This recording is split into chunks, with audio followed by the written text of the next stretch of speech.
예배 참석하러 모인 여러분을 주님 안에서 환영합니다. 옆에 사람하고 인사하겠습니다. 하나님이 당신을 사랑합니다. 나도 당신을 사랑합니다. 그 부분이 좀 약한 것 같아요. 하나님이 사랑하는 건 아주 잘하는 것 같은데 나도 당신을 사랑합니다. 이게 좀 안 되는 것 같아요. 잘 다시 한번 해보겠어요. 하나님이 당신을 사랑합니다. 나도 당신을 사랑합니다. 그러니까 자기가 사랑한다고 할 때 그때 완성되는 거예요. 하나님이 사랑하는 건 완성되는 게 아니에요. 하나님이 사랑하는 거는 하나님이 혼자 하시는 거예요. 그렇기 때문에 그건 완성이 아니에요. 어디서 완성되냐면 하늘의 뜻이 이 땅에서 완성되는 거거든요. 그래서 내가 사랑합니다 할 때 그때 완성되는 거예요. 부부가 그러니까 이 땅에서 부부가 돼서 둘이 사랑하는 게 하늘나라에서 뜻이란 말이에요. 그게 하나님과 나와의 부부의 관계의 사랑을 이 땅에서 부부가 완성하는 거예요. 그게 그러니까 내가 당신을 사랑합니다 하는 게 더 중요한 거예요. 하나님이 우리를 사랑하는 건 당연하죠. 말 안 해도 다 사랑하는 걸요.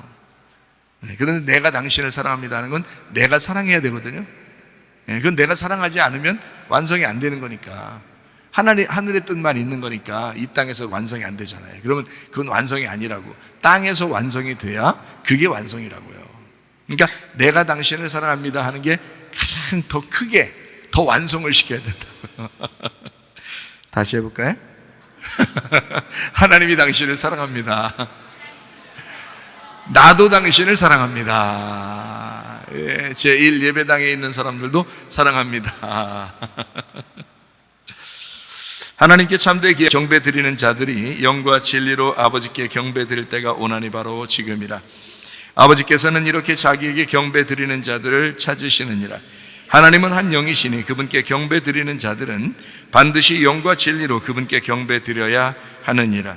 우리가 하나님의 집으로 갈 때 우리 발을 조심하고 가까이 나아가 말씀 듣는 것이 어리석은 자들의 희생물을 드리는 것보다 나으니라. 영과 진리로 예배 드리며 말씀을 사모하는 모든 심령들에게 전국의 소망을 허락하여 주시옵소서. 우리 예배를 성령님이 인도해 주시옵고 주님 예수 그리스도만이 영광받아 주시옵소서. 예수 그리스도의 존귀하신 이름 받들어 기도드렸사옵나이다. 아멘. 두 손 높여 들고 찬양합니다. 주님을 보게 하소서. 나를 붙드소서. 내 뜻과 내 생각 내려놓고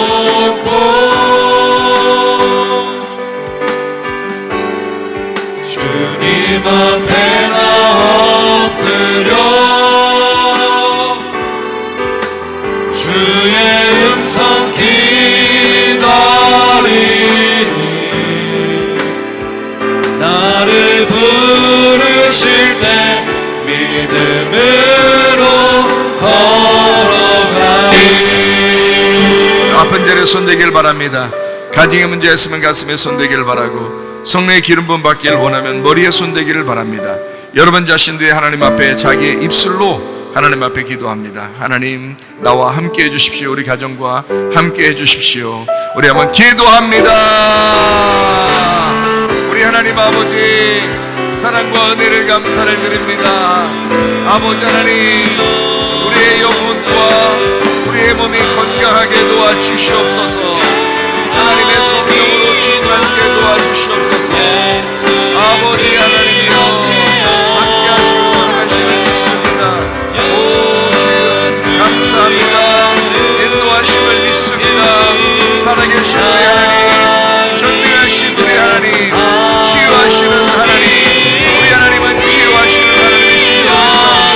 우리의 영과 우리의 영혼을 치유하시옵소서. 회복시켜 주시옵소서. 다 같이 일어나셔서 찬양합니다.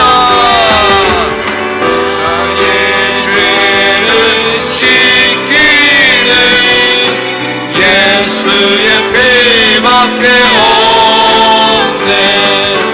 다시 정케 하기도 예수의 피밖에 없네.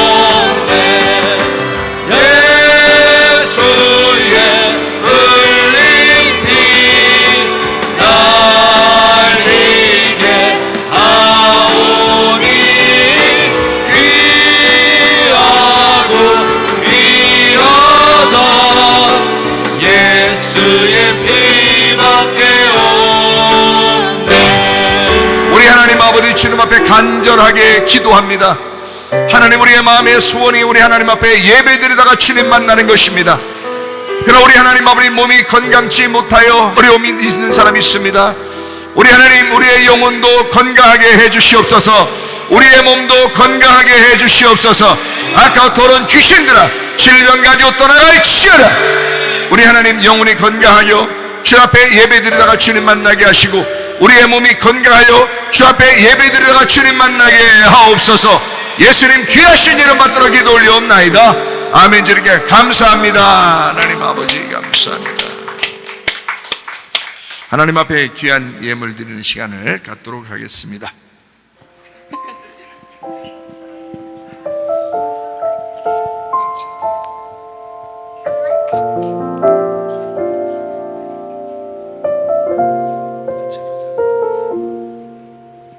우리 주는 위대하며 능력이 많으시도다. 그의 지혜 무궁하며 인자는 영원하도다. 그가 구름으로 하늘을 덮으시며 땅을 위하여 비 준비하시니 예루살렘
아기들은 참 다 귀엽죠. 우리 교회 아이들이 계속 태어나고 있는데 너무너무 아기들은 귀엽습니다. 뭘 해도 귀여워요. 그냥 막 뛰어다녀도 귀엽고, 뭐 소리 질러도 귀엽고, 그냥 아이들은 하나님도 그렇게 보는 거예요. 우리들을 그렇게 보는 거예요. 여러분이 뭐 엄청나게 하나님 앞에 잘해서 하나님이 여러분 사랑하고 그러는 게 아니라 여러분 자체를 그냥 좋아하는 거예요. 부모가 자녀를 볼 때 그 자체가 좋잖아요. 그냥 내 자녀니까 사랑한다 이런 게 있잖아요.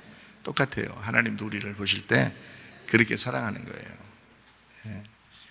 우리 그 시은이가 음악 천재라고 그러더라고요. 그 음악 하는 데서 음악 천재 같다 이렇게 얘기를 해요. 근데 제가 이렇게 데리고 키워봐도 좀 특출해요. 음악적으로. 그래서 음악으로 좀 예전 같으면 음악적으로 좀 키워줬으면 좋겠다 이런 생각을 했을 텐데 시대도 그렇고 마지막 때고 그래서 또 다른데 뭐 이렇게 해외나 이런데 보내기도 좀 뭐 어렵고 지금은 대전에 뭐 그런 학교가 좀 있으면 좋겠는데 그런 게 있으면 좀 키워주고 싶은데 그것도 이제 어려울 것 같고 그런 게 별로 없는 것 같고 또 다른 데 보내기는 또 아쉽고 그래서 제가 이제 생각을 해봐요. 교회에서 음악 천재들이 교회에서 이렇게 봉사하고 하는 게 음악으로 봉사하는 게 그걸 어떻게 생각할까 부모들이 이런 생각을 해봐요. 자기들은 아이들이 음악으로 특출하면 좀 다른 데 가서 해외에서 공부도 하고 좀 더 좋은 음악가를 만들고 싶고 아마 그럴 수 있겠죠. 그런데 저는 이제 깊이 생각을 해봐요. 마지막 때인데 이걸 어떻게 하면 좋겠나. 물론 그렇다고 실패하는 걸 원하는 건 아닌데 음악을 잘하는 아이들은 교회에서 찬양으로 하나님 앞에 영광 돌릴 때 이것을 가장 기뻐할까? 그것을 가장 훌륭하다고 아름답다고 생각할까? 그게 가장 좋은 선택이라고 생각할까? 부모들도 그렇게 생각할까? 그렇게 이제 생각을 해봐요. 사실 하나님 입장에서 보면 예배 드리는 시간에 음악에 특출한 사람이 그 음악으로 하나님 앞에 영광 돌린다면 얼마나 하나님이 기뻐하실까? 다른 데서 유명해지는 게 아니라 그 유명한 사람도 예배 시간에 그렇게 하면 얼마나 좋을까? 또 어떤 이제 학생이 어떤 부모가 와서 그 선교사님들인데 자녀가 미술에 좀 재능이 있대요. 그래서 우리 학교를 보내고 싶다 그러는데 그러면 이제 제가 생각을 해봐요. 다른 데서 미술을 전공할 수 있도록 이렇게 도와줄 수 있는 학교를 보내는 게 어떠냐. 우리 교회는 교회에서 활동할 수 있는, 교회에서 자기가 디자인도 잘하고 미술도 잘하고 그림도 잘하고 그러면 교회에서 어떻게 주님을 위해서 봉사할 수 있을까 이거를 생각하지. 자기 전공대로 자기 직업 가진 사람이 많지 않습니다. 요즘 보면요, 자기 전공했다고 그걸 그대로 직업으로 가진 사람이 얼마나 되겠어요. 지금은 자기가 일하면서 돈을 벌면서 자기가 취미생활로 미술도 할 수 있고 음악도 할 수 있고 대신에 그걸 통해서 하나님을 위해서 예배드리고 교회를 위해서 봉사하고 그러면 참 좋겠다 이제 이야기를 했어요. 그분들에게. 그렇지 않고 미술로 성공시키고 싶다 그러면 그럼 그쪽을 이렇게 선택하는 게 좋을 것 같습니다. 우리는 믿음이 우선이고 아이들을 세상에 뺏기지 않기 위해서 학교를 시작한 거고 하나님께서도 시작을 한 거고 했기 때문에 믿음으로 키우고 싶어서 우선은 모세와 같은 아이, 사무엘과 같은 아이, 하나님이 정말 좋아하시지만 그 고난을 일부러 하나님이 선택하게 하고 그리고 그걸 통해서 하나님의 사람으로 믿음의 사람으로 자라나게 하는 이제 그런 이제 아이들을 받아달라고 그렇게 선택을 하라고 했기 때문에 그래서 이제 그런 사람들만 이제 선택을 하려고 하죠. 아무나 막 온다고 다 받고 그러는 게 아니라, 그러니까 사람들이 학생들이 적어도 저희들은 괜찮죠. 선생님들은 인원수가 거의 다 비슷하니까. 요리를 하고 싶다 그러면 이제 요리사가 되는 게 좋겠죠. 그러나 다른 나라에 가서 진짜 요리를 정말 전문적으로 배우시면 프랑스나 이탈리아나 이런 데 있잖아요. 근데 이제 대전에 그런 학과가 있으면 그런 대학을 들어가서 요리를 배워가지고 봉사하고, 그리고 이제 교회를 위해서 또 봉사하고 그러면 얼마나 좋을까. 그거를 가장 귀하다고 생각할까. 부모들도 그렇고 자녀도 그렇고 그럴까 하는 생각을 들어요. 이 시대에 어떻게 마음을 가지고 자녀들을 키우고 있을까. 제 마음은, 제가 이제 여러분 자녀들을 그렇게 얘기를 하는 것은 저는 진짜 그렇게 생각하고 내 자녀들을 그렇게 키우거든요. 저는 목사기 때문에만 그런 게 아니에요. 제가 성도라도 저는 그렇게 할 거예요. 교회를 위해서 봉사하는 우리 자녀, 나는 그게 가장 큰 축복이라고 생각할 겁니다. 제가 성도라도. 그건 믿음에서 나오는 거지 목사라는 직업 때문에 나오는 얘기는 아니란 말이에요.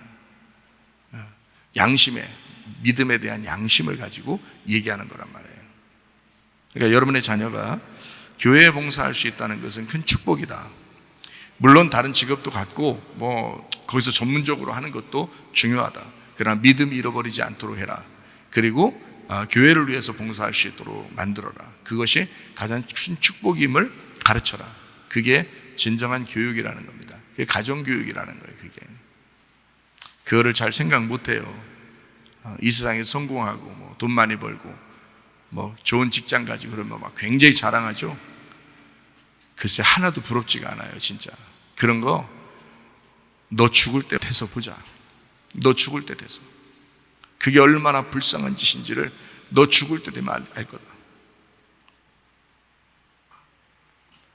세상 살아보면 그렇게 모르겠어요? 지금 세상 살다 보면 모르겠냐고. 진짜 믿음 가지고 사세요. 여러분 믿음 가지고 아멘만 하지 말고, 말만 아멘 주여 주여, 그거 다 천국 못 가요. 아버지의 뜻대로 행해야 천국 간다고. 그렇게 말을 해도 말귀를 못 알아듣는 사람이 한두 명이 아니야. 우리 교회 말고, 우리 교회 교인 말고, 우리 교회 교인은 아멘하고 진짜 주의 뜻대로 살려고 하지. 우리 교회 다녀도 우리 교회 교인 아닌 사람들 말이에요. 그런 사람들에게 하는 얘기예요. 말만 아멘 하지 말고, 주여 주여만 하지 말고, 진짜 주님의 뜻대로 사시라 이 말이야. 우리가 하나님께서 원하면 그 갚는 것을 미루지 마라. 하나님께서는 어리석은 자들을 기뻐하지 아니하시느니라. 너희 중에서 주께 드릴 예물을 취하되 누구나 자원하는 한결같은 마음이 있는 자는 그것을 주께 드려라. 만군의 여호와가 이르노라. 내게로 돌아와라. 그리하면 나도 너희에게로 돌아가리라. 우리가 어떻게 하여야 돌아가리이까? 이는 곧 11조와 봉헌물이라. 내가 참으로 너희에게 말하노니 이 가난한 과부가 다른 모든 사람보다 많이 넣었도다. 나의 하나님이여, 주께서 마음을 감찰하시고 정직을 기뻐하시는 줄을 아나이다. 내가 정직한 마음으로 이 모든 것을 즐거이 드렸사오며 이제 내가 또 여기 있는 주의 백성이 주께 자원하여 드리는 것을 보오니 심히 기쁘도소이다. 우리의 11조와 봉헌물 대신 주 그리스도 예수님과 서원하는 예물들, 감사와 각종 모든 예물을 하나님 앞에 드립니다. 할나라 창고에 쌓아질 뿐만 아니라 이 땅에서도 풍성하게 하시사 자자손손까지라도 넉넉하게 주님의 일을 하오르 남음이 있도록 복을 내려 주시옵소서. 예수 그리스도의 거룩하신 이름 안에서 기도드렸사옵나이다. 아멘. 주님께 감사합니다.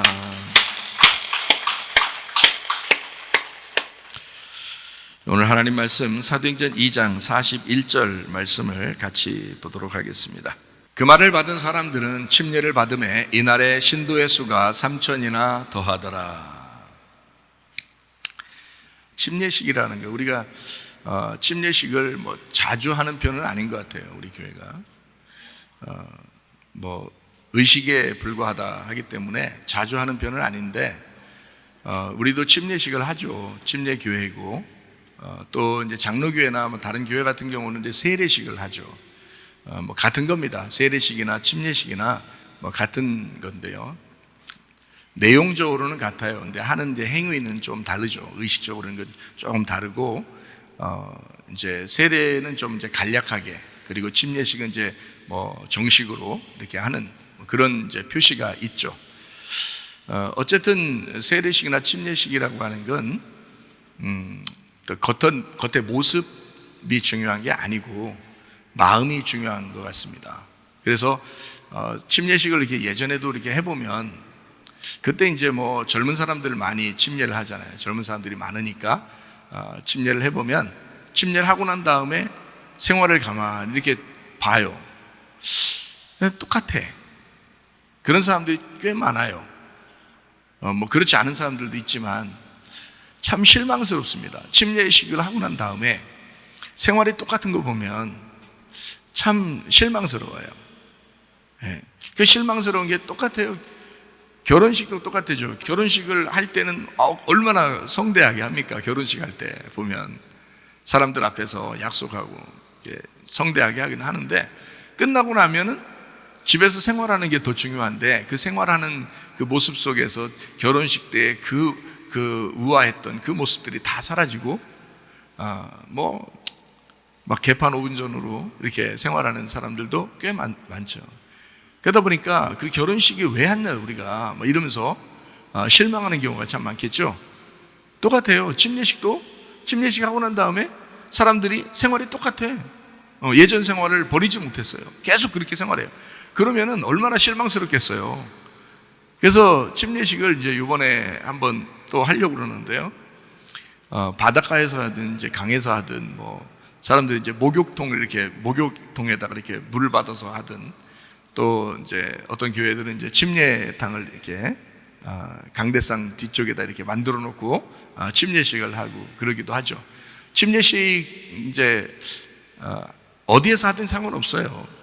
물속에 이제 들어가면서 그 의식을 통해서 자기가 마음으로 이제 죽는다는 것을 의미하고 그러기 때문에 근데 이제 예전하고 좀 다르게 이번 침례식은 좀 결심하는 사람들이 침례를 받았으면 좋겠다는 것입니다. 결심하는 사람. 진짜 이번 이 결혼식이, 이 침례식이 나에게는 영원하다. 이렇게 생각하는 사람들이 침례식을 했으면 좋겠다.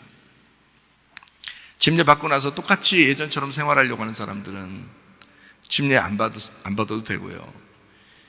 진짜 내가 죽었다. 나 이제는 이전까지의 인생하고는 내가 다르다. 완전히 내가 그리스도의 사람이다. 나는 주님의 사람으로, 주님과 결혼한 사람으로 내가 살아가야 되겠다라고 그렇게 결심한 사람들이 신청을 했으면 좋겠어요. 지금 이제 신청을 하고 있는데, 침례식 한다고 하니까 신청을 하고 있는데, 침례 문답도 물론 해야 되겠죠. 그리고 침례 공부도 해야 되겠고, 그런데 뭐 길게 안 해도 돼요. 자기 결심이거든요.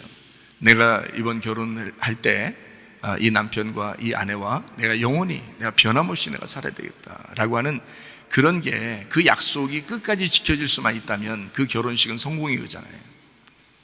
마찬가지로 침례식 자체가 주님과 내가 오늘 결혼해서 내가 이 결혼식을 끝까지 생각하고 내가 영원히 내가 가야 되겠다라는 것을, 그 결심이 완전히 선 사람, 그런 사람들이 이제 침례식을 받아야 되겠죠. 그 침례를 받으면 영원히 변함없는 사람들, 그 믿음을 정말 보일 수 있겠느냐, 너의 생활을 통해서 그 믿음을 보일 수 있겠느냐, 그 약속을 끝까지 지키는 모습을 보일 수 있겠느냐, 그런 사람들이 침례식을 받아야 되는 거죠. 그걸 이제 이번에 계획을 하고 있습니다. 여러분도 마찬가지예요. 침례식은 그냥 한번 이렇게 지나가는 그 의식이 아닙니다. 그렇게 생활했기 때문에 결혼식도 결혼식 하고 난 다음에 엉망진창 결혼 생활하는 사람도 있고요. 결혼식이라는 건 결혼 생활 때문에 결혼식 한 거잖아요. 그럼 결혼 생활이 더 중요한 거잖아요. 침례식은 예수님과 내가 영원히 같이 살겠다고 침례식 한 거잖아요. 그러면 예수님과 함께 영원히 살겠다는 그게 더 중요한 거잖아요. 그래서 침례식을 한 거잖아요. 근데 침례식을 하고 난 다음에 다 까먹어버리고 자기 생활, 자기 욕심, 자기 생각대로 계속 살아버리는 그런 침례 생활에 엉망진창되는, 세례의 생활에 엉망진창하는 그런 사람들은 올바르지 않다. 진정한 믿음이 아니다. 진정한 침례식을 한 게 아니다. 진정으로 결혼한 것이 아니다 하는 것입니다. 분명히 알고 침례하고 분명히 알고 결혼하라는 거예요. 예. 마음속으로 의미를 잘 생각해 보는 그 침례가 중요하다. 우리가 태어나요. 그걸 생일날이라고 그럽니다. 태어난다. 생일날이라고 그래요. 그 생일날을 가장 잘 비추어 주는 게 성경에서 주의 만찬입니다. 주의 만찬. 주의 만찬은 예수님이 그러죠. 내 살을 먹고 내 피를 마셔라.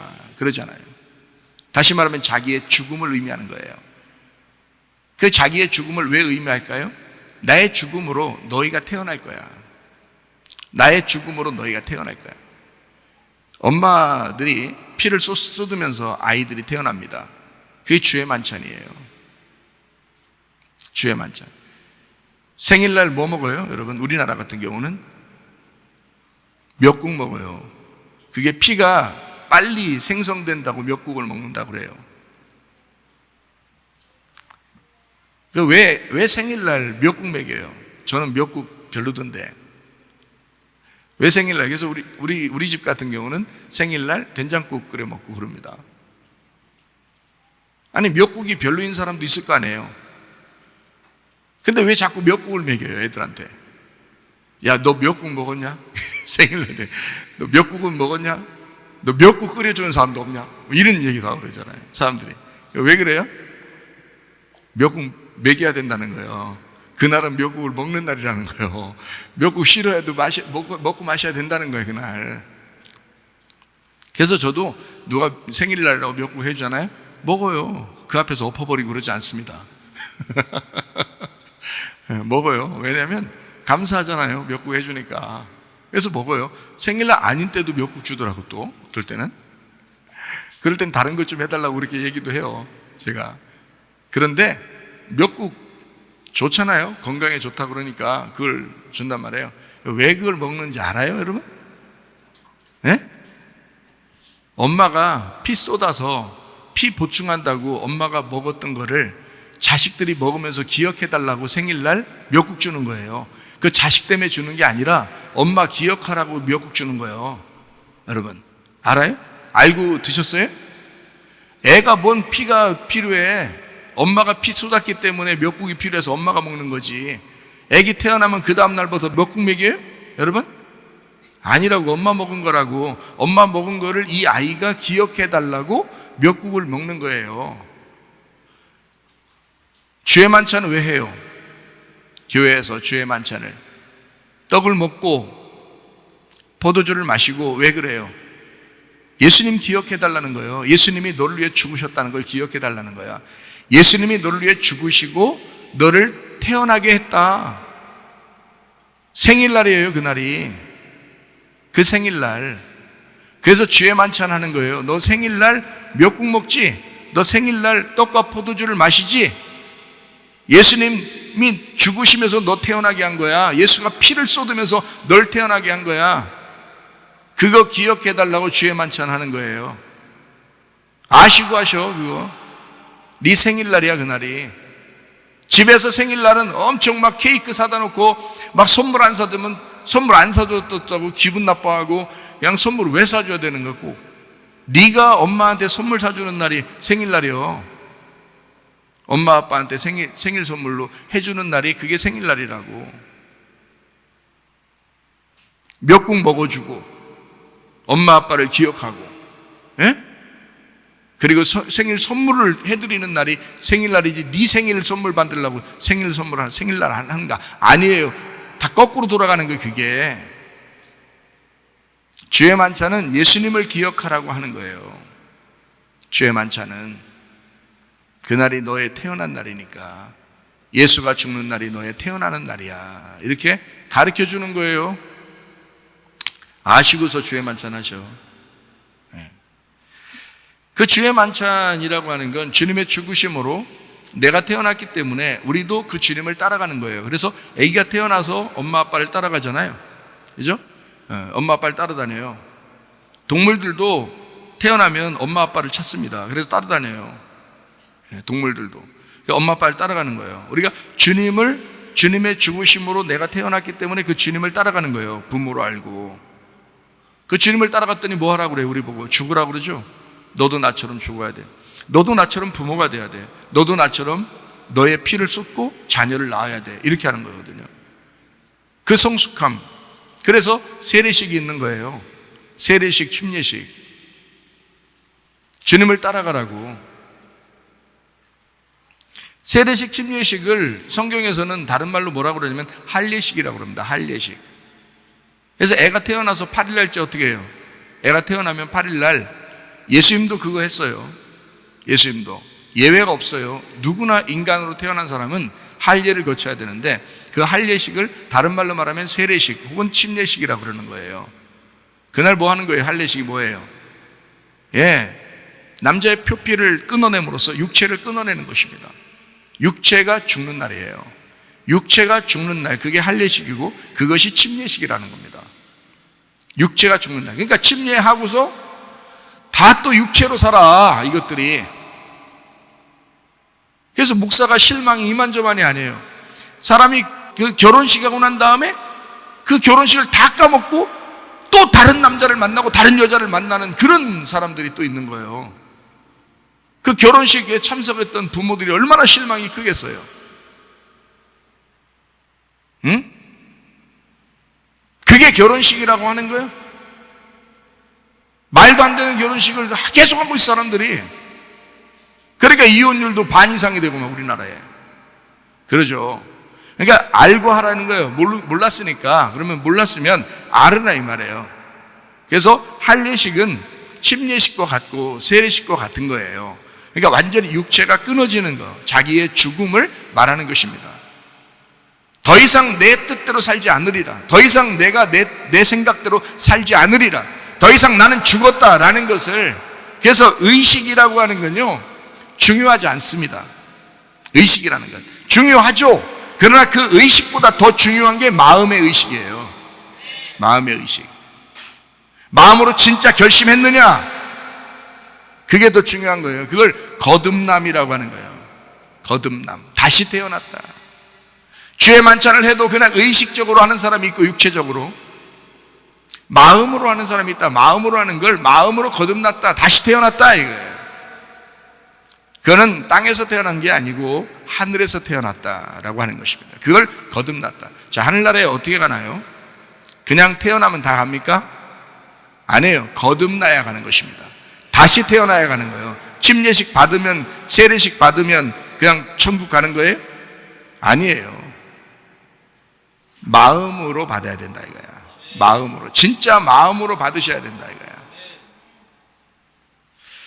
하늘로서 태어난 거, 다시 말하면 육체의 씻음입니다. 육체가 씻는 걸 말하는 거니까 세례식도 마찬가지죠. 육체를 씻는다. 너의 죄를 다 씻어버린다. 이런 걸 세례식이라고 그러거든요.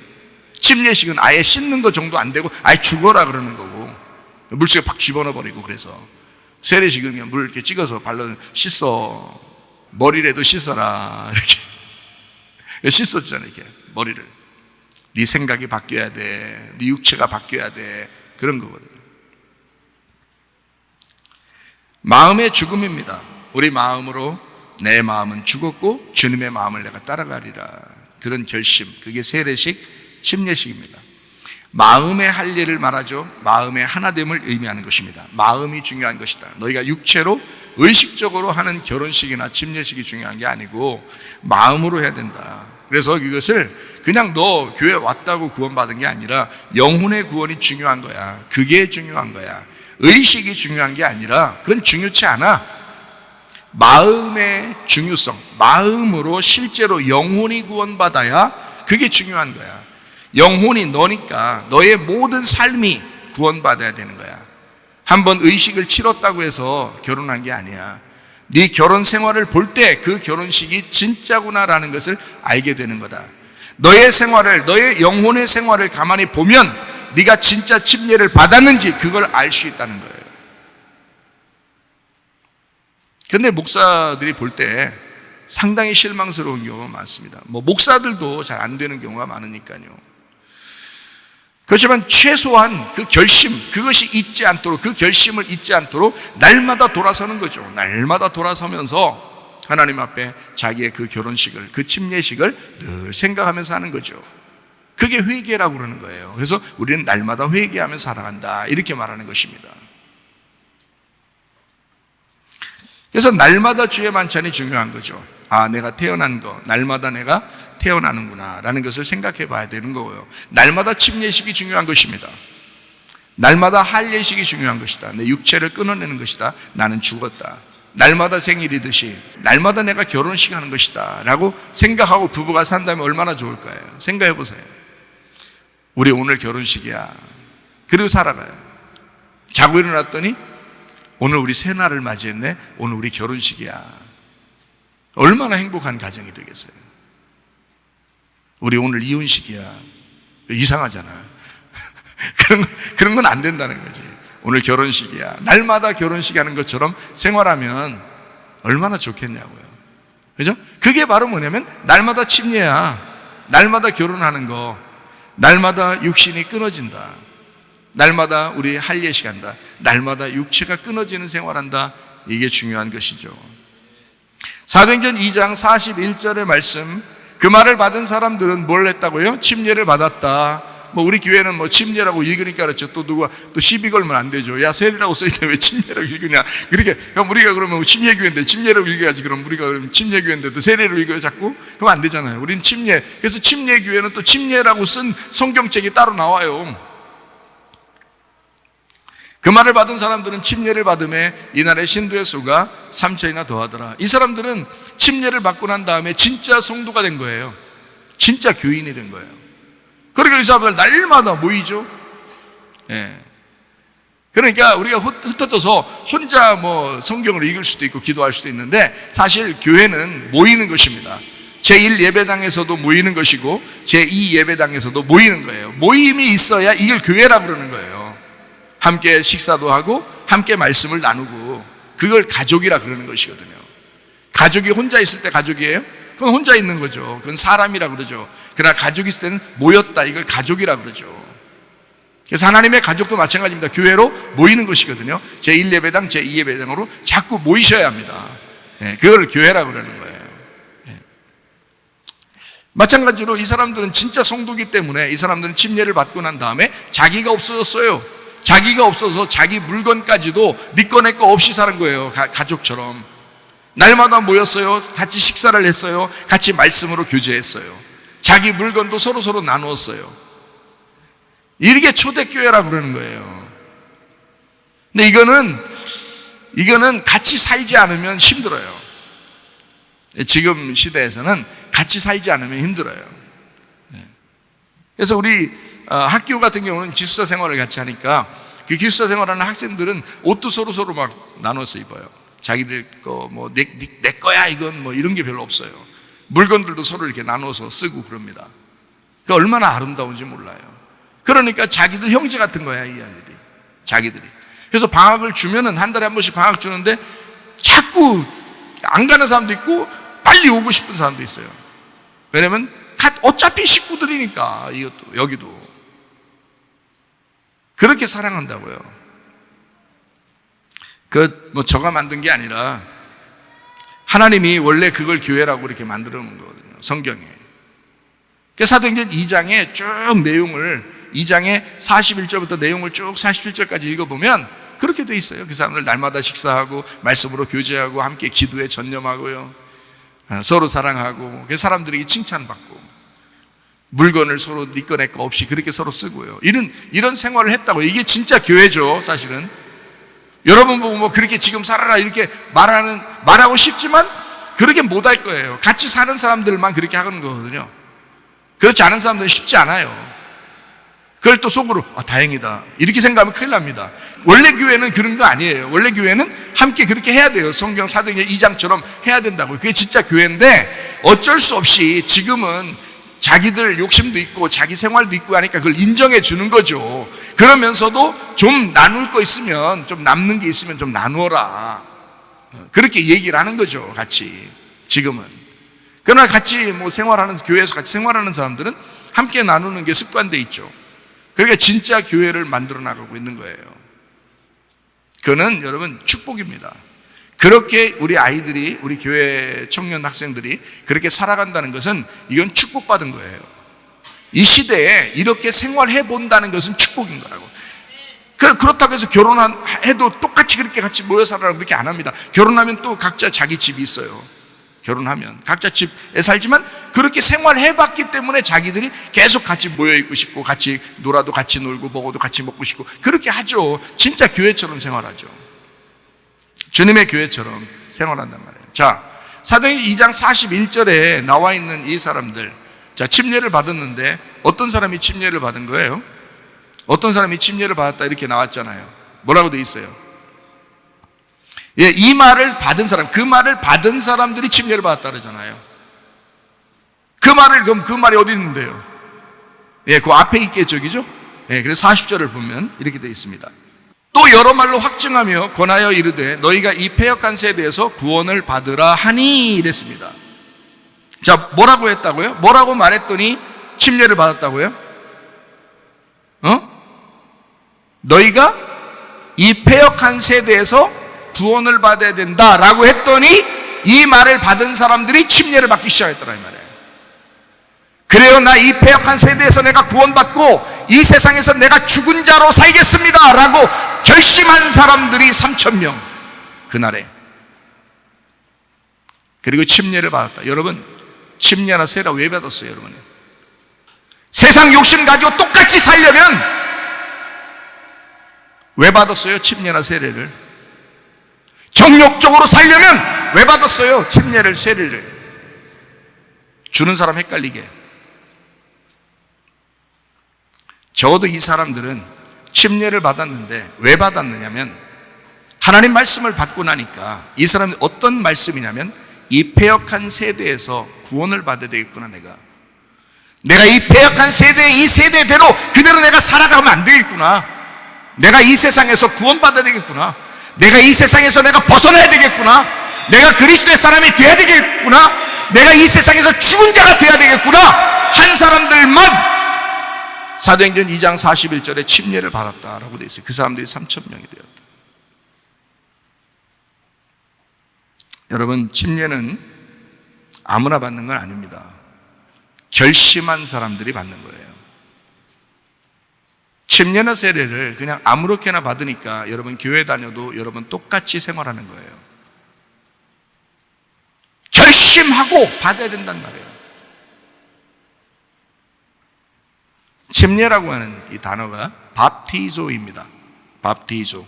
그래서 베프티스트, 침례교 할 때 베프티스트 처치라고 그러는 겁니다. 베프티스트 처치. 이게 밥티조에서 나온 거예요. 이 밥티조라고 하는 게 침례입니다.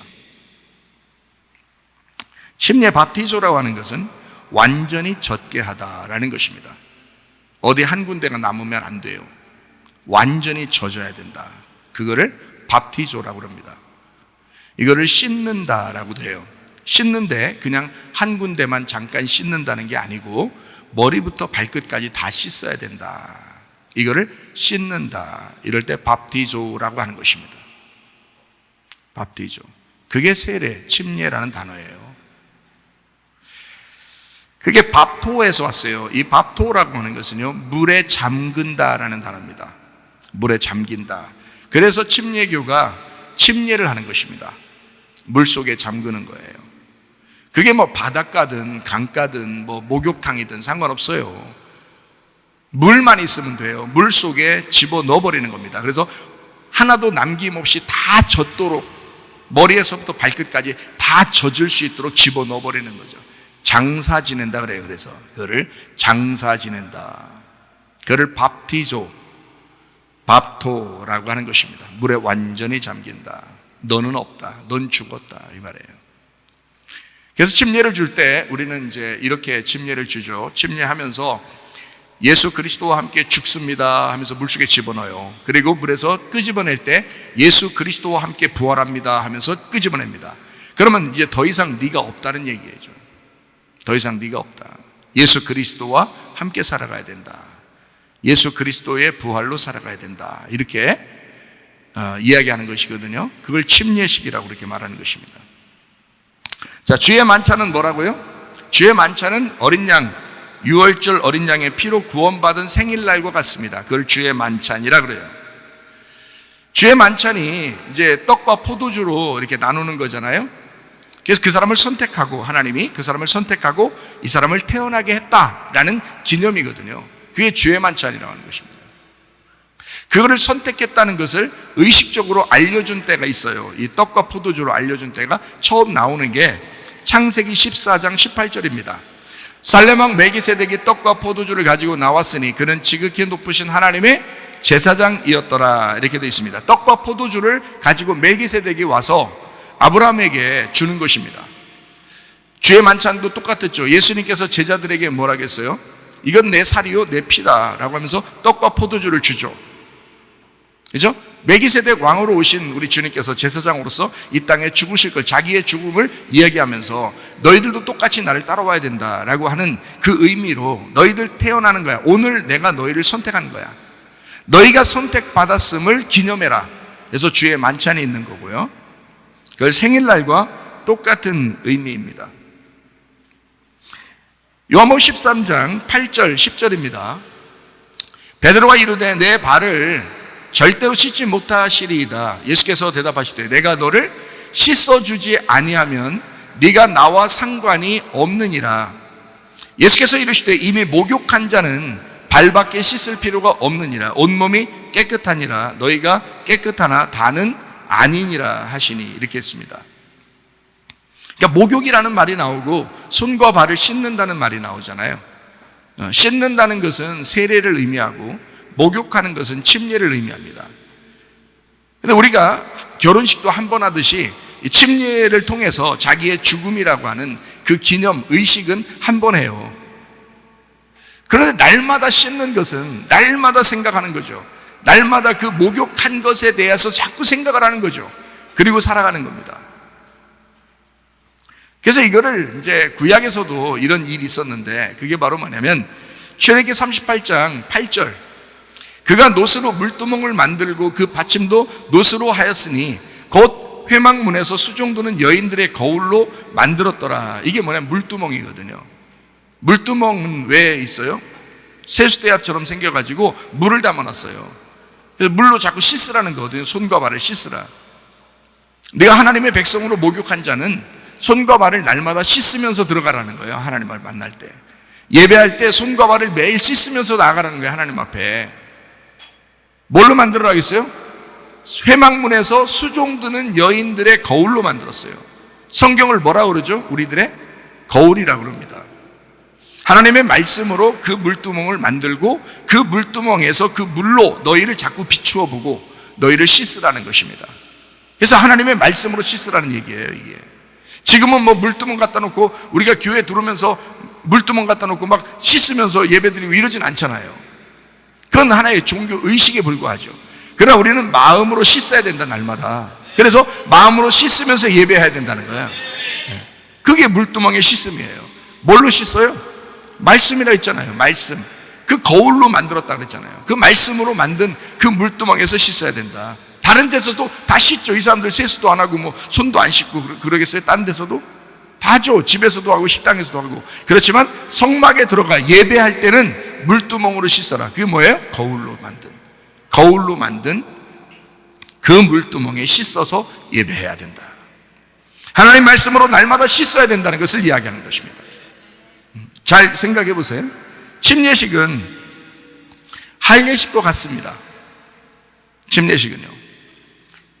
창세기 17장 1절, 아브라함이 99세 때에 여호와께서 아브라함에게 나타나서 그에게 이르시되 나는 전능한 하나님이라 너는 내 앞에서 행하여 완전하라 그랬거든요.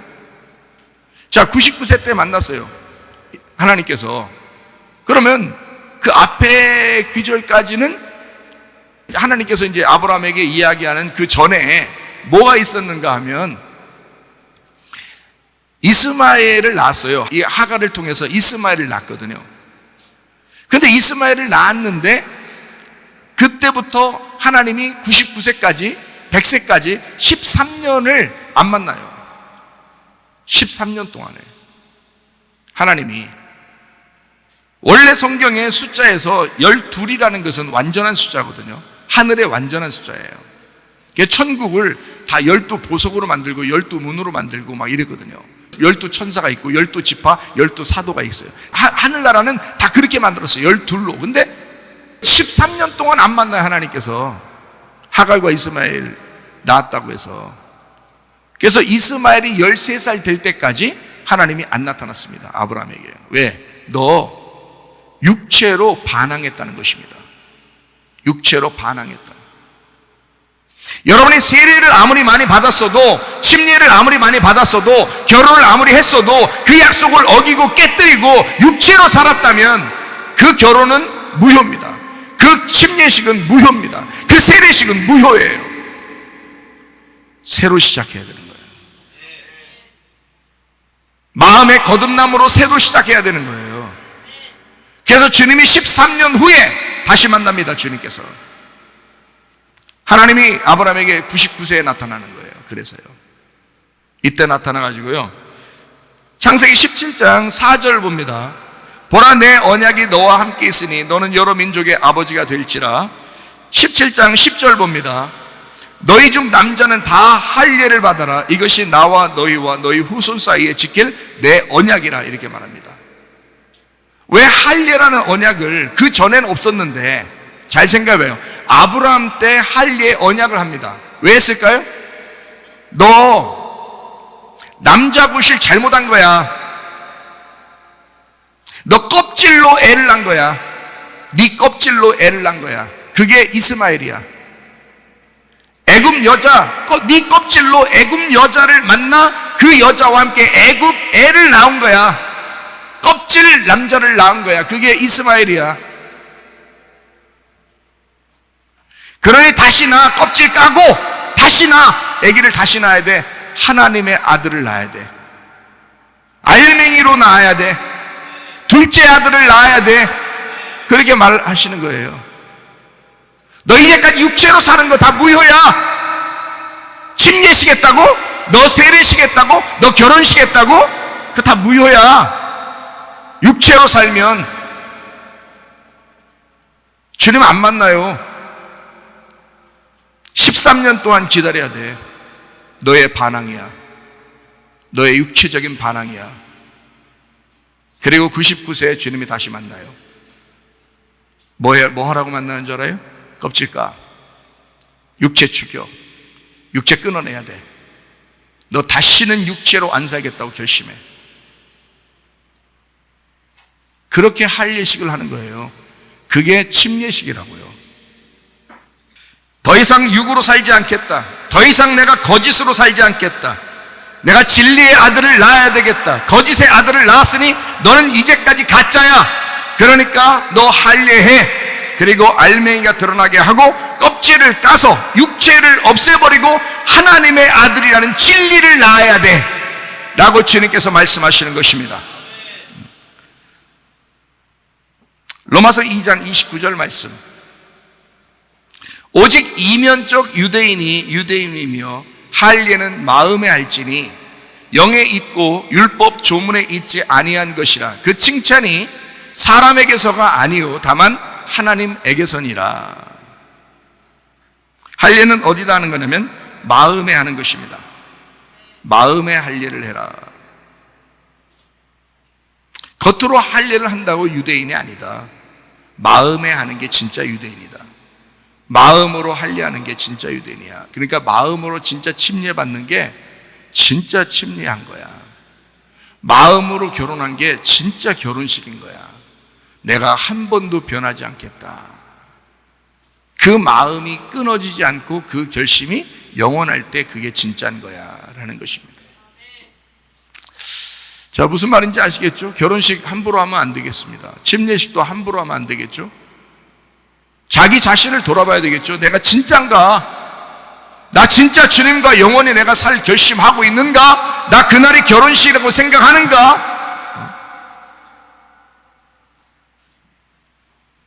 내가 예전에 생각한 거 보니까 모르고 한 것 같아. 내 이번에 진짜 결심하고 뭘 해야지. 그런 사람도 있을지 몰라요. 내가 결혼식 다시 한번 해보고 싶다, 뭐 이런 생각 할 수도 있잖아요. 아니, 다른 사람이랑 말고 그 결혼한 사람이랑 또 결혼하는 사람도 있잖아요. 왜 그 뭐 황혼 결혼이라고 그러나요? 뭐 이렇게 오랫동안 살고서 너무 정이 들어가지고 둘이 결혼식을 자녀들이 막 해주면서 이렇게 우리 엄마 아빠는 둘이 해로하고 오랫동안 이렇게 사랑하며 살았습니다 해서 결혼식을 다시 해주기도 하고 그러잖아요. 친척들도 모여서 같이 식사도 하고 그러면서 그렇게 한 사람들도 있잖아요. 예. 어떻게 장로님하고 권사님 한 번 더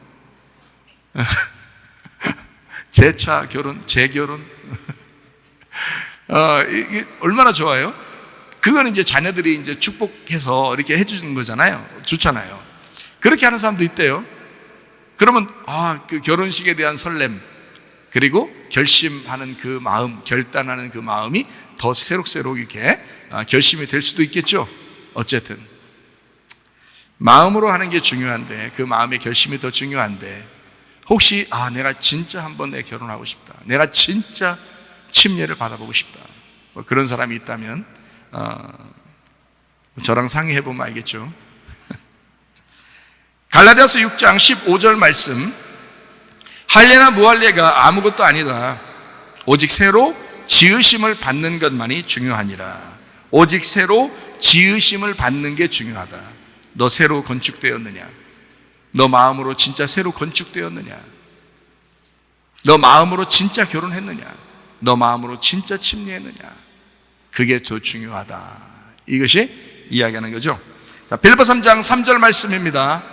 하나님의 성령으로 봉사하며 그리스도 예수로 자랑하고 육체를 신뢰하지 아니하는 우리가 곧 할례파라. 할례파는 뭐라고 그러니까? 할례한 거, 진짜 껍질이 벗겨지고 진짜 알맹이로 사는, 진리로 사는 사람들, 이걸 뭐라고 그런다고요?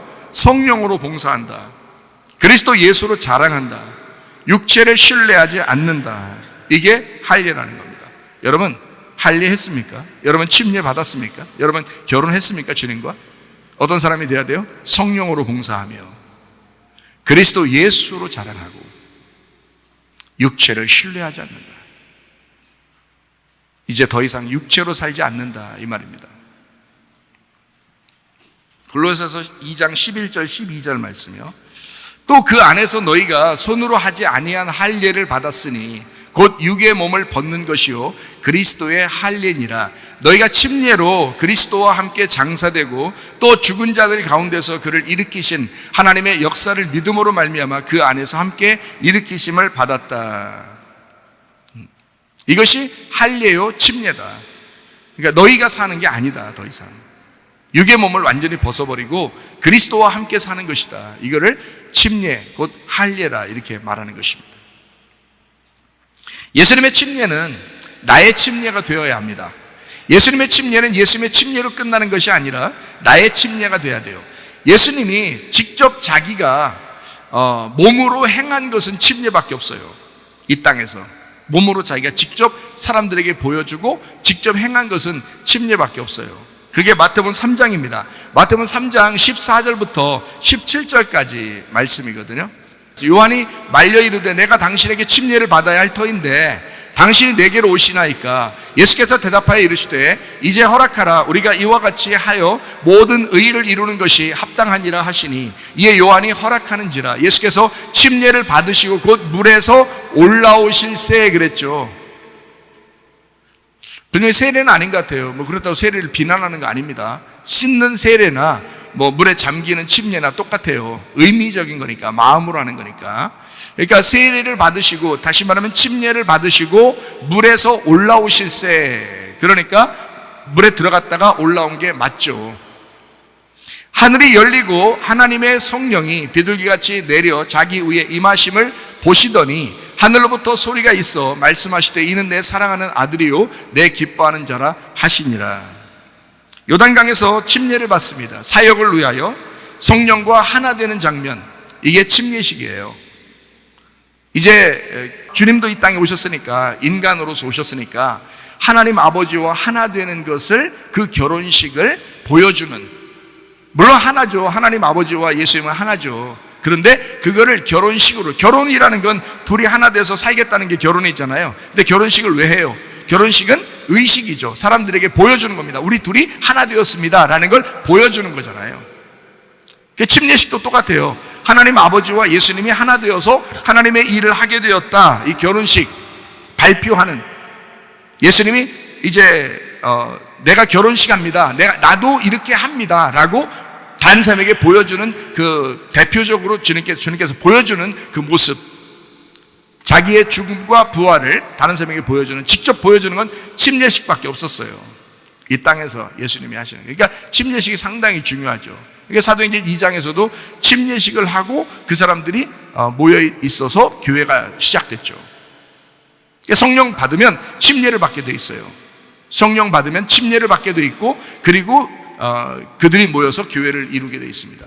그러니까 그 사람들은 뭐 교회에서 별 문제가 안 생기죠. 왜냐면 자기가 죽은 사람들이 모여서 교회를 했으니까.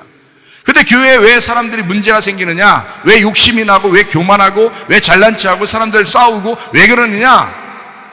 안 죽어서 그런 거예요. 그 사람들이 교회 와 자기도 교회네 그렇게 생각하니까 그런 거예요. 교회 아닙니다. 아직 교회가 안 된 거예요. 교회는 그런 사람이 있을 수 없습니다. 교회는 침례를 받은 사람들이 교회를 이루었다 이렇게 말하죠. 침례를 받은, 용서하는 사람이, 사랑하는 사람이, 다른 사람을 미워하지 않는 사람이, 욕심내지 않는 사람이, 화내지 않는 사람이, 그런 사람이 교회를 형성하는 거예요. 침례 받았으니까. 근데 왜 자꾸 내 거 하냐고. 교회 와서도 왜 자꾸 욕심내고, 왜 화내고, 용서하지도 못하고, 미워하고, 왜 그렇게 사나고, 그런 사람들도 있냐고. 왜 그러면 안 된다고요. 침례를 받지 못해서 그런 거예요. 그 사람이 진정한 침례가 없었기 때문에 그렇습니다. 성경의 침례는 자기가 마음으로 진짜 침례를 받은 사람들, 이 사람들이 침례를 받고 교회를 만들었어요.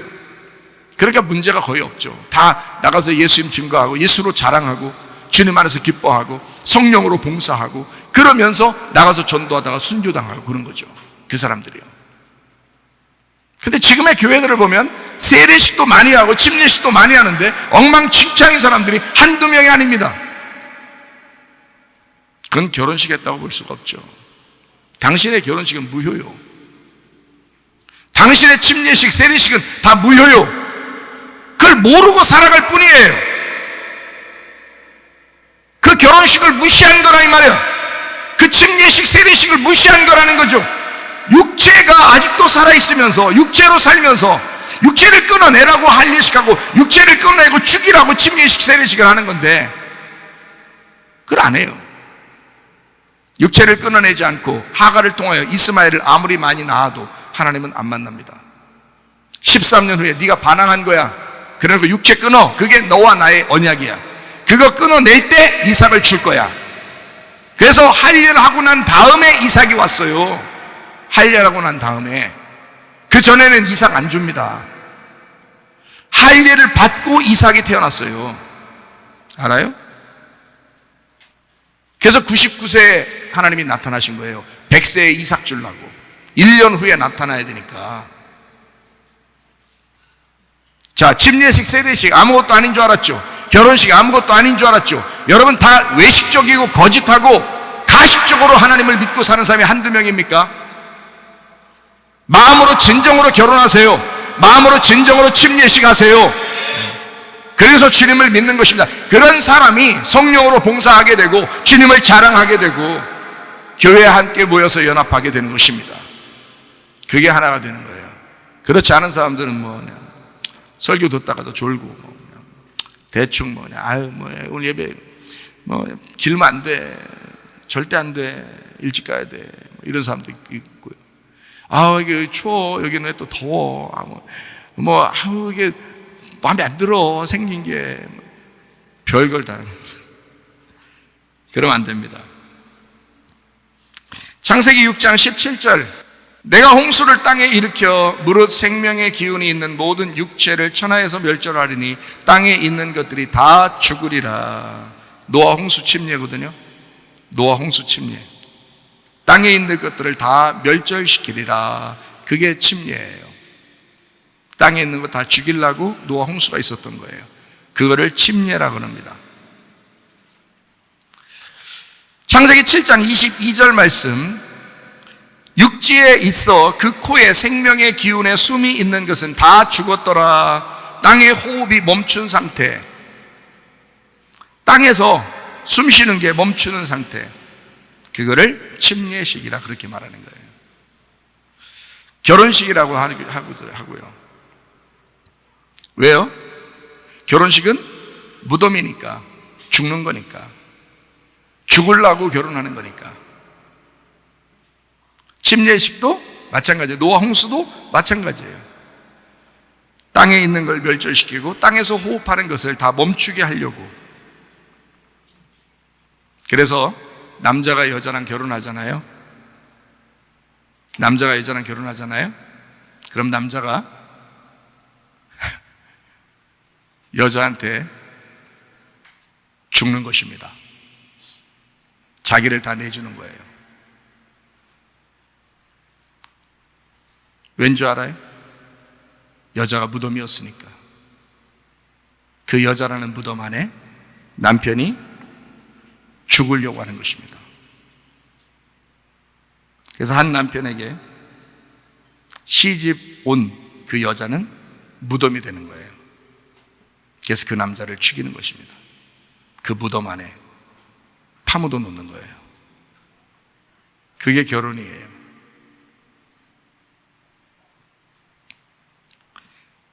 땅의 호흡이 멈추면 침례식을 한 거다. 땅에 있는 것이 멸절되면 그게 결혼식이다. 침례의 의미를 정확하게 알고 하셔야 된다. 그 아내의 무덤 안에 내가 죽는 것이다.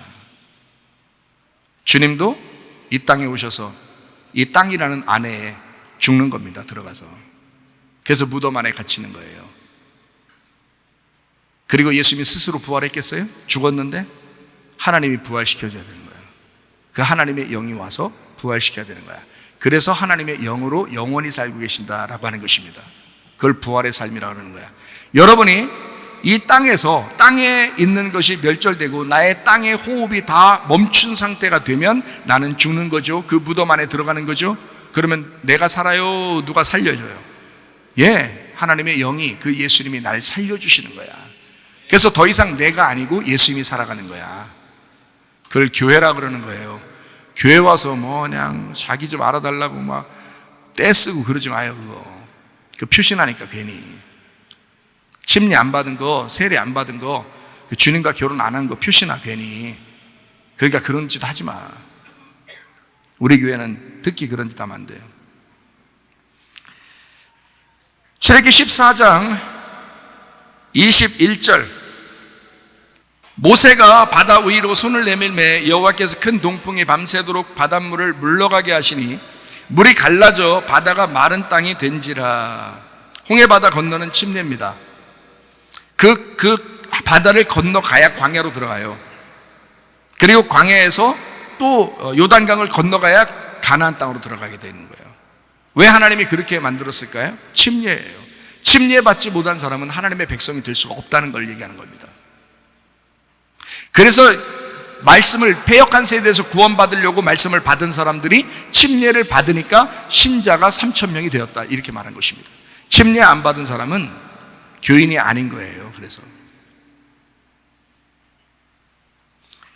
근데 침례 받고 엉뚱한 짓 하면 그 사람도 교인이 아닌 것입니다. 침례는 한 번 이루어져야 하고 그 침례식을 통해서 결혼이 온전해져야 된다는 거예요. 예수님과의 그 하나됨이 거룩해야 되고 온전해져야 된다는 거예요. 그렇지 않고 막 생활한 사람들 안 돼요, 그거. 그래서 내가 이번에 한번 결심 좀 해야 되겠다. 네, 진짜 이번에 진짜 결혼 한번 해봐야 되겠다 알고서 우리 교회 복음의 말씀을 많이 들었으니까 내가 이제 진짜 내가 한번 평생을 내가 주님과 결혼해서 내가 살아야 되겠다. 이건 결심하는 사람들은 신청하시라고요. 출애굽기 14장 22절 말씀.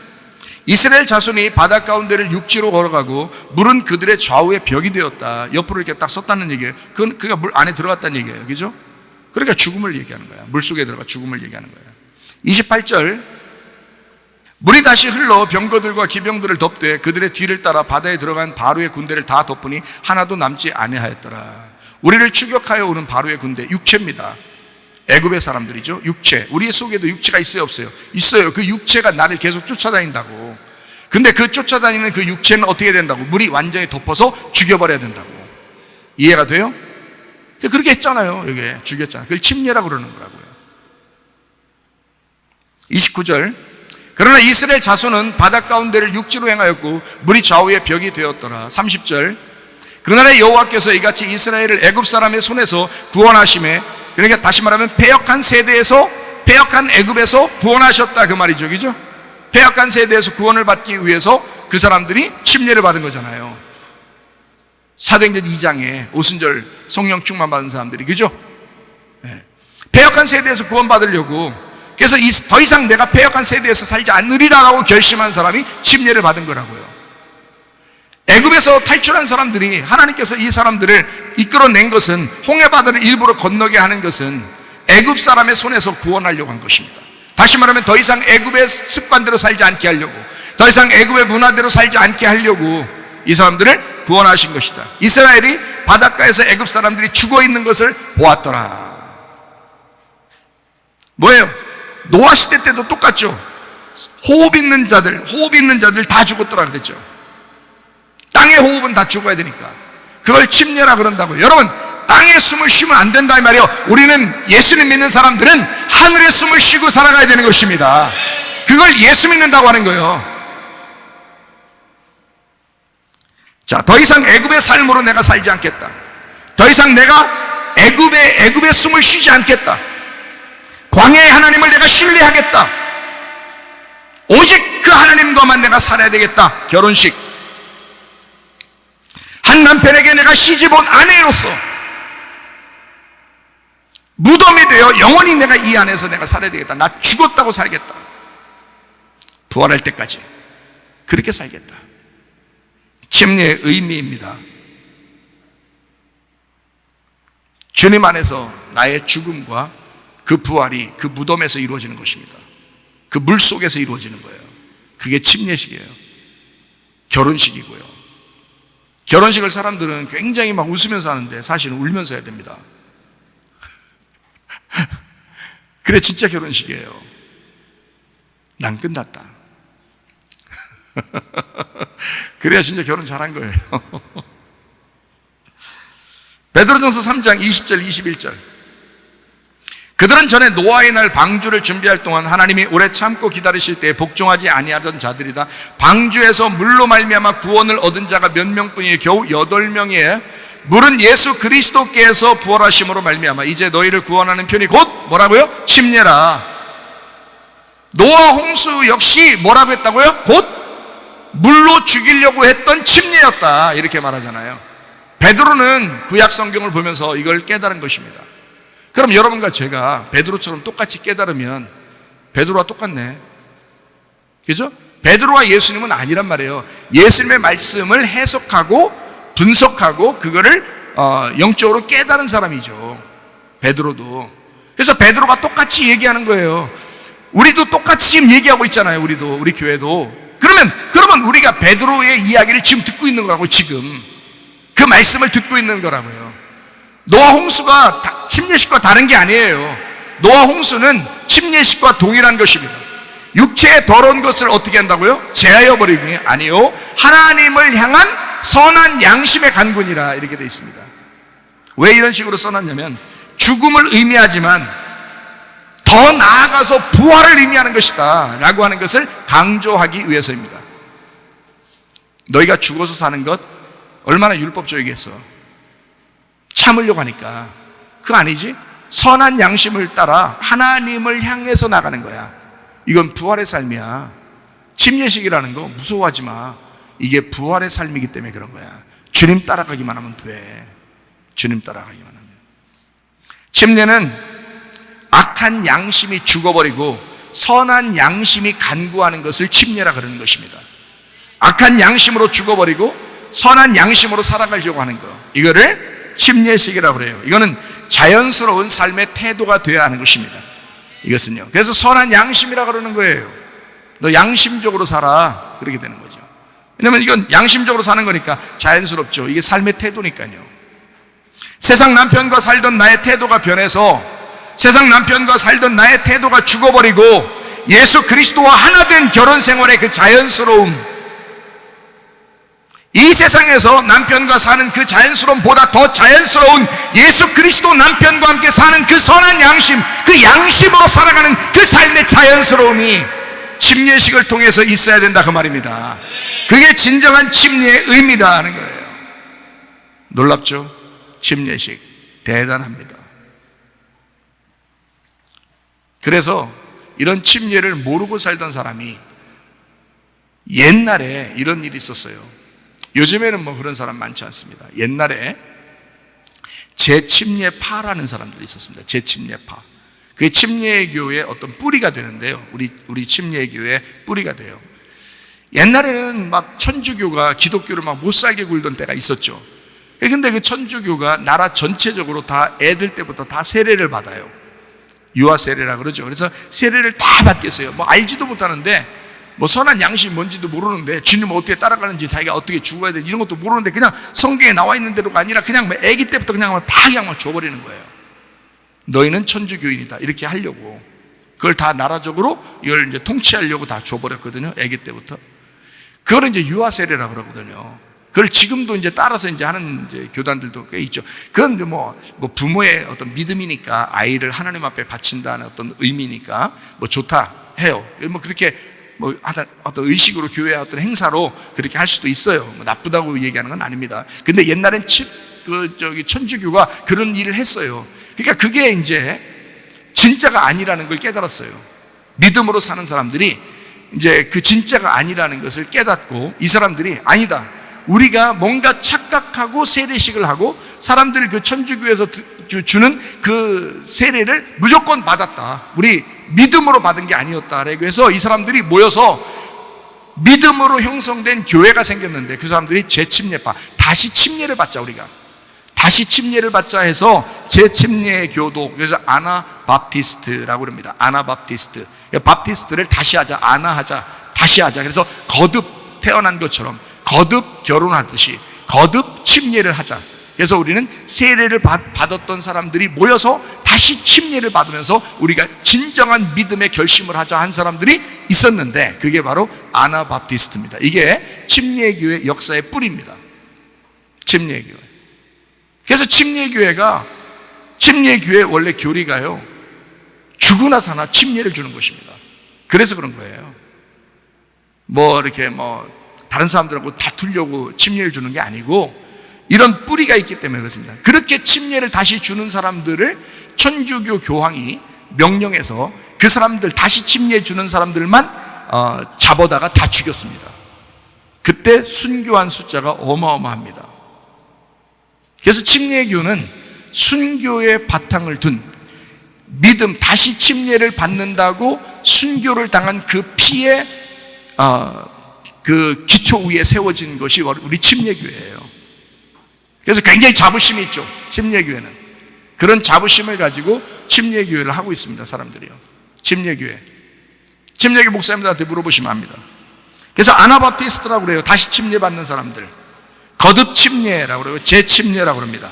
진짜 마음으로 침례받는, 하늘에서 침례받는, 그러니까 땅의 침례가 아니라 하늘의 침례를 받는 자들, 아나바프티스트, 이렇게 그들을 불렀습니다. 그 당시에는 그들을 이제 핍박하기 위해서 다른 언어로 이제 저 재침례교도들이야 하면서 잡아다 죽였습니다. 그렇지만 실제로 나중에 후대의 사람들이 그걸 연구해 보니까 그 재침례 교도들만큼 믿음이 확실한 사람들이 없었다라고 이제 밝혀진 거죠. 침례라 세례의 의미를 알지 못하고 의식을 행한 사람들은 재침례파가 되어야 마땅한 것입니다. 날마다 결혼식 때의 결심과 그 약속으로 살아가야 하듯이 침례식이라고 하는 것은 그 결심이에요. 마음으로, 믿음으로 하나님 앞에 결심하는 것입니다. 침례식도, 할례도, 결혼식도 딱 한 번만 합니다. 이 세상에서요. 침례를 받은 사람이, 할례를 받은 사람이, 결혼한 사람이 계속 그때를 기억해서 살아가는 거, 이게 중요한 거죠. 한 번 결혼했으면 그 결혼식을 늘 생각하며 사는 사람과 그걸 잊어버리고 사는 사람은 다르겠죠. 침례식을 한 번 하지만 그 침례식을 통하여 내 삶이 바뀌어야 되는 거죠. 자기의 삶이 침례의 삶을 살아야 되죠. 그게 성경에 뭐라고 나왔어요? 너의 육체를 끊어버리고 너의 육체적으로 죽어버리고 이 땅의 호흡은 멸절되고 하나님의 호흡으로 호흡하고 선한 양심을 따라 하나님을 따라가는 자가 되어야 된다 하는 게 침례인 것입니다. 그렇게 살아가 달라고 침례식을 하는 것입니다. 마음속으로 의미를 정확하게 아시기를 바랍니다. 우리의 생일날은 주의 만찬과 같다고 그랬어요. 그 주의 만찬은 세례식이나 침례식, 할례식과 같습니다. 그것은 다시 결혼식과 같고 그건 의식입니다. 한번 의식을 치렀다고 해서 진정한 결혼과 침례라는 것은 아닙니다. 그건 중요하지 않습니다. 거듭나야 된다. 다시 말하면 하늘로 다시 태어나야 된다. 육체의 씻음이 있어야 된다. 마음의 죽음이 있어야 된다. 마음의 할례가 있어야 된다. 마음의 하나됨, 그 주님과 연합됨이 있어야 된다. 마음으로 그 영혼이 구원받는 것이 중요하다. 그래서 마음으로 할례를 받고 마음으로 결혼하고 마음으로 침례받는 것이 훨씬 더 중요합니다. 그러므로 결심하셔야 된다. 그럼 어떻게 해?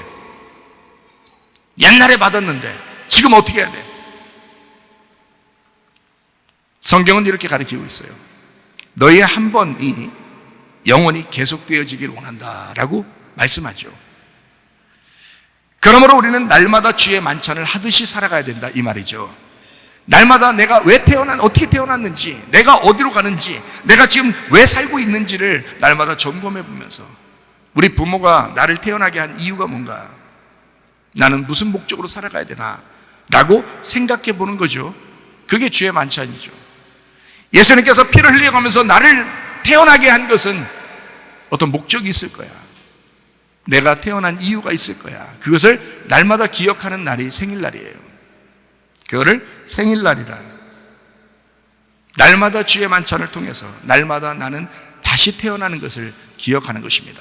다시 태어난다고 그러면 거듭 태어나는 것이니까 이것을 침례식이라고 그러죠. 그래서 날마다 침례식과 같은 생활을 해야 된다.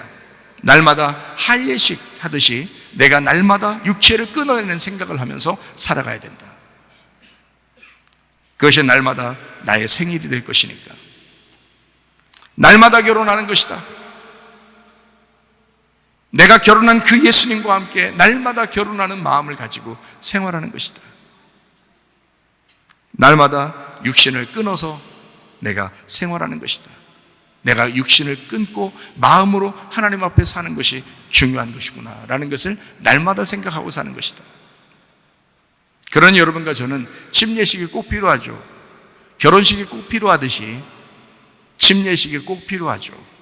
왜냐하면 그날 결심하는 날이니까, 그날 결단하는 날이니까, 서약하는 날이니까, 거룩한 서약을 하는 날이니까, 그게 침례식이니까 내가 영원히 변함없이 한 번도 내가 믿음을 떨어뜨리지 아니하고 끝까지 주님과 그 약속을 지킬 수 있겠나, 그 결단하는 날이니까, 그날이 내 육신대로 살지 아니하고 내가 영적으로 사는, 그렇게 결심하는 날이니까 굉장히 중요한 거죠.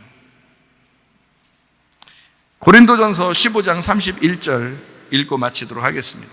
형제들아, 내가 그리스도 예수 우리 주 안에서 가진 바 너희에 대한 나의 자랑을 두고 단언하느니 나는 날마다 죽노라, 날마다 침례하노라, 날마다 육신을 끊어내노라. 내가 날마다 영적으로 살아가노라. 나는 선한 양심을 따라 날마다 침례 안에서 살아가노라. 여러분의 믿음이 되시기를 바랍니다. 찬양합니다.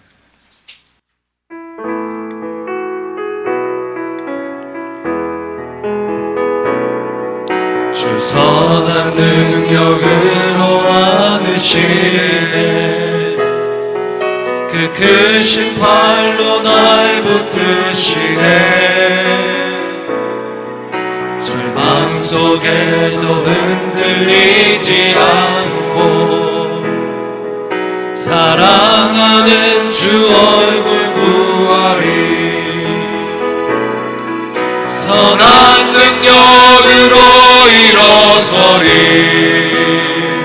주만을 지어리. 믿음으로 우리 고대 안에 주 오실 그날 영광의 새날을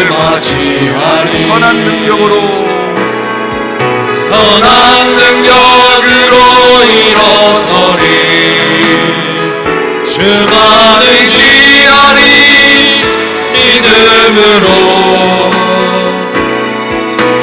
우리 고대 안에 주 오실 그날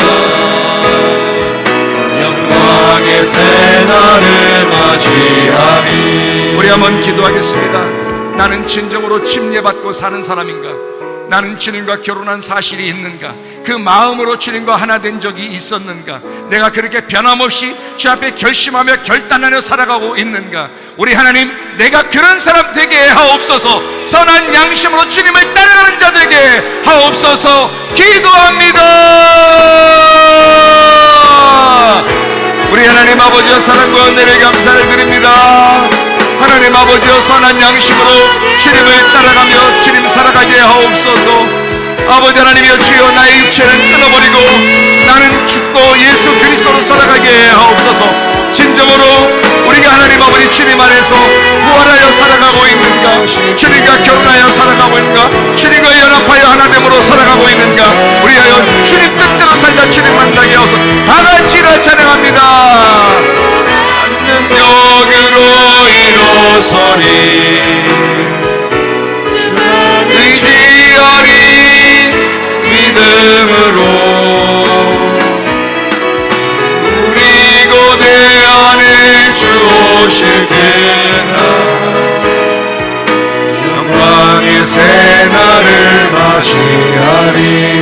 주님께서 너를 복주시고 너를 지키시기를 원하며, 주님께서 그분의 얼굴을 내게로 향하셔서 내게 은혜 베푸시기를 원하고, 주님께서 그분의 얼굴을 내게로 향하셔서 내게 평강 주시기를 원하노라. 이제는 우리 주 예수 그리스도의 은혜와 하나님의 사랑과 성령의 교통하심이 교회와 가정에 영원토록 함께할지어다. 아멘. 주여 감사합니다. 우리 하나님 아버지 인도하시고 사랑하심을 믿습니다. 주와 같이 길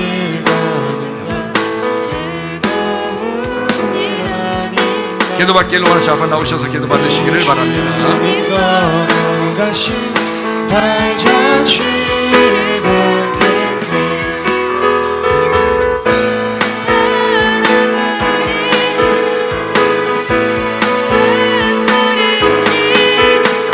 주님 나와 영원히 함께 하시니 기쁨으로 걸어